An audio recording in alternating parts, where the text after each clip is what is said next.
All right, everybody. Been a while since I've been live. I'm hoping that some of you will be able to tune in. And if you are tuning in and you're out there, let me know. Let me know you can hear me. Let me know you can see me. And that our connection is good because it's been a while since I've been around. So I want to share with you a true story that came to my mind earlier this morning, and I thought you would find it relatable. I'm hoping you'll find it relatable, and if you do find it relatable, please, by all means, post an emoticon or something, or share, or uh, type in that you can relate to what I'm saying.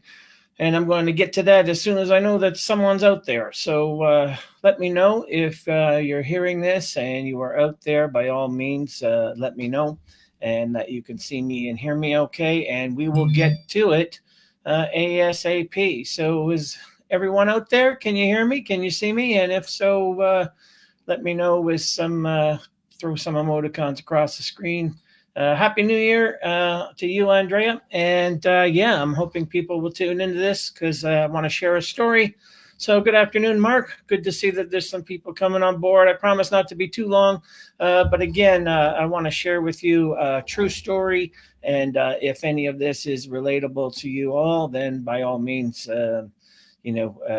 as I'm talking about it, then share that it's relatable. So we'll get it out there. So hopefully on a Sunday afternoon, there's not too many people around, but hopefully people will watch this in replay and or join in as I'm going. So I see some of you are in transit at the airport, doing whatever. So hopefully you'll be able to join me momentarily. So with that being said, I'm still just kind of holding on here and waiting for some people to get on board.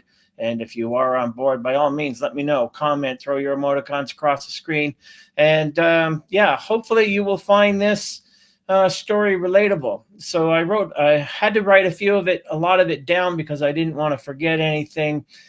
So I want to tell you a little bit of the story about my background. And if you find any of this relatable, then by all means, throw some thumbs up across the screen. And by all means, if you're tuning into this, hit your share button because I think you'll find it interesting. So, a true story about my background.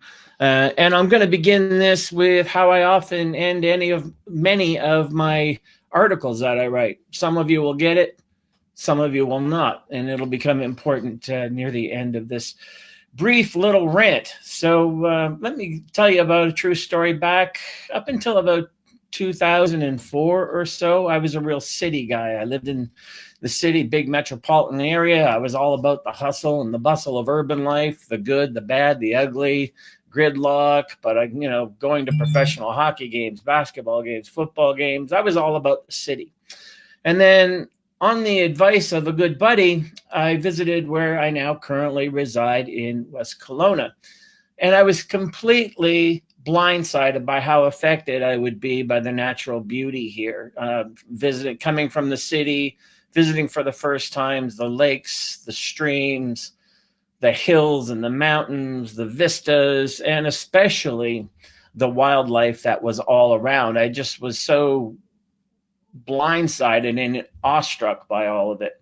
So that got me thinking, and I was so moved by all this on just one trip out here that I returned to my metropolitan home and I put my house up for sale and I moved to Kelowna, this back in 2006. And to move here, I drove across Canada, and that long, leisurely 2 week sojourn only served to double down the effects that nature and natural beauty have on my soul to this day.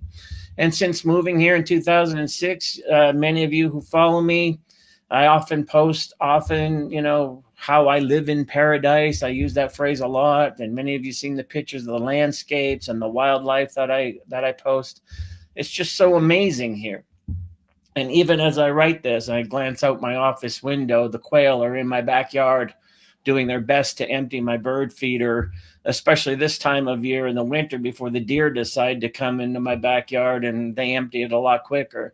And right now there must be 20 or 30 quail all scattered along the ground, scattering the bird seed and eating it up. And I sit and watch all of it, and I feel so blessed by how the sights, the deer, the quail, the lake view from my driveway, all of that stuff, how it seems to soothe me, soothe my soul, make me feel good, regardless of whatever kind of day I'm having. And regularly on my morning trail walks or just driving to and fro in West Kelowna, I'll witness a potpourri of wildlife, the quails, the deer, bucks and doe, and newborn fawns. Sometimes you even have to stop in the middle of the road just to let them cross. I see marmots and coyotes. I see eagles and osprey, beaver, bighorn sheep, all species of ducks. And on a lucky day, I'll see a bear. And after all these years, I still live like a tourist, soaking it all in. The views are always changing.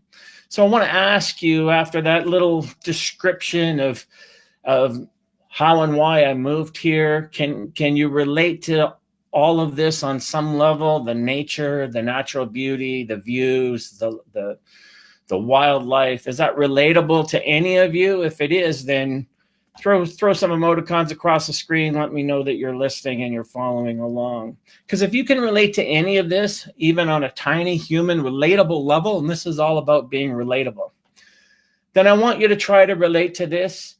And like I said, if you do, then by all means throw up an emoticon. Let me know that you can relate to my story, what got me out here, what drove me out here, why I lived out here, and why I continue to live out here. And now if you can relate to that, even on a tiny little level, that someone would pack up and move, having been so moved by just nature and wildlife and natural views, I want you to try to relate to this now.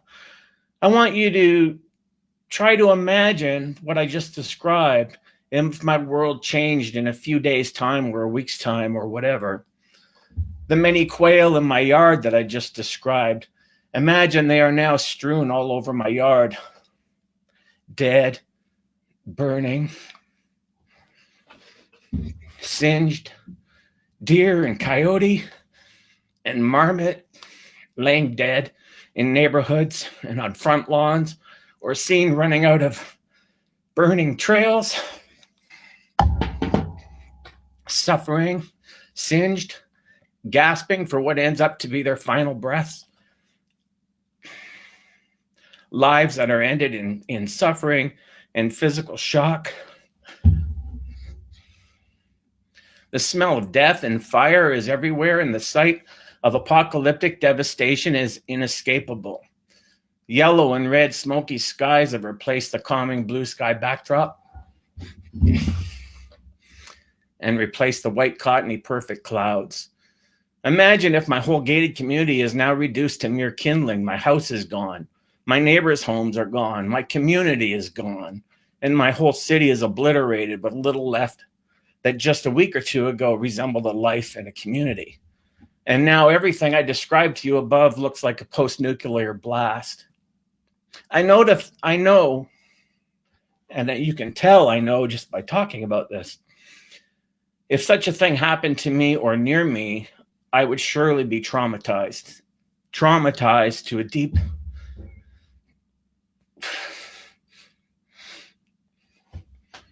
I just can't imagine it. So I want to know if you can relate to any of that. And if not, why not? Why it is so easy to relate to what I told you in the beginning on why I moved here. Why can't you relate and imagine what I just described as a possibility? And I want to lash out here. You Facebook and Instagram and social media types, have you really changed so much as to think that true engagement only happens behind a computer screen? Have you lost what true human empathy and relatability even is? So I'm going to say this to the emotionally impaired out there. Now is not the time to argue with Aussies about your dissenting views on climate change. Have you lost all your compassion completely? Are you really that emotionally impaired? This would be like going to a beloved person's funeral and then giving a eulogy talking about what an awful person the deceased was. That doesn't help anybody through their grief, their pain, their suffering. Suffering people in desperate times need to be lifted up, held up, heard, seen, and supported. They don't need your dissenting opinion on the cause of their suffering. What happened to relatability? I began this by telling you a story many of you found relatable, and I hope you found relatable. I finished this by telling you another story. I implore you to make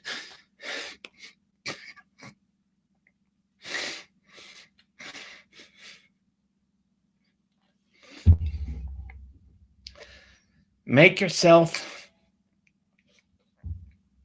find it.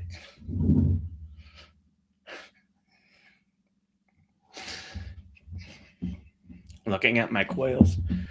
Find it in your heart to make this story relatable. What if this happened in your world? If that happened in your world, if this happened in your world, would you really want to hear from people who want to argue with you about why it happened? Be relatable. Have some compassion. Now is not the time to make this about you and your opinion.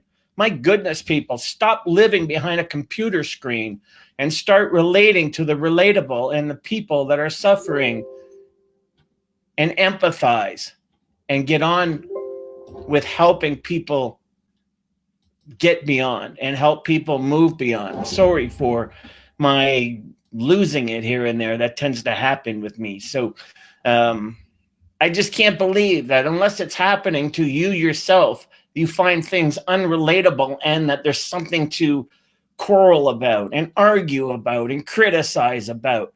Now's not the time to argue with traumatized people about what caused their trauma. Instead, try to help them through it. People need a hand up, and they need to be understood, and they need to have their pain divided and split up. And they need to know that people are out there and care about them and are there to hear them, listen to them, see them. And I just don't get that in the world we live in, where everyone hides behind a computer screen and they think that this is engagement. This isn't real life engagement. It's a form of engagement. And it's really about being relatable. How many of you are so emotionally impaired that you think that the suffering going on out there right now is something you want to argue with traumatized people about, in order so that you can be right? You can be right another day. You can argue another day. Now is the time to support the people who are living through unimaginable sights. I've been watching most of them all day on YouTube. And if you have a heart, maybe you should expose yourself to some of it as well and see what it would be like if it was in your backyard. Would you really want to hear from people that want to argue with you about it, about what caused it? Or would you want to hear from people who want to lift you up and help you out and know that they feel your pain?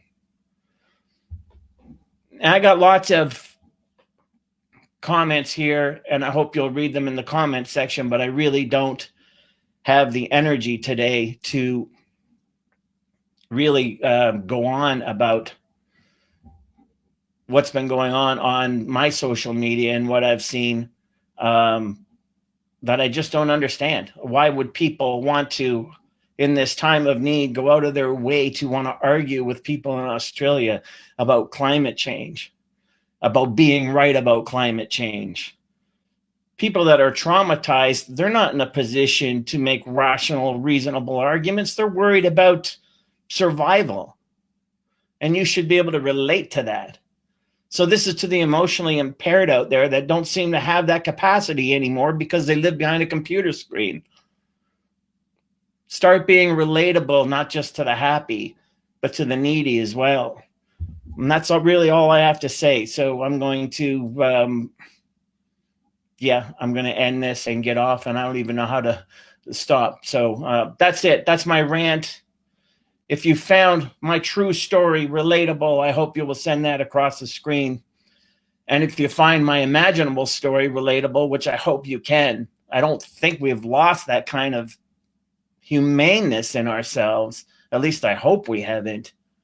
But some people now, they've become so used to living behind a computer screen that they're so emotionally impaired that they can't even have context They're talking to people who are traumatized, who are watching death and destruction outside their very windows. And you want to argue with them about being right, about your dissenting views about climate change. Shame on you. We're better than that. We should all be better than that. And I hope this reaches some of you. Next time.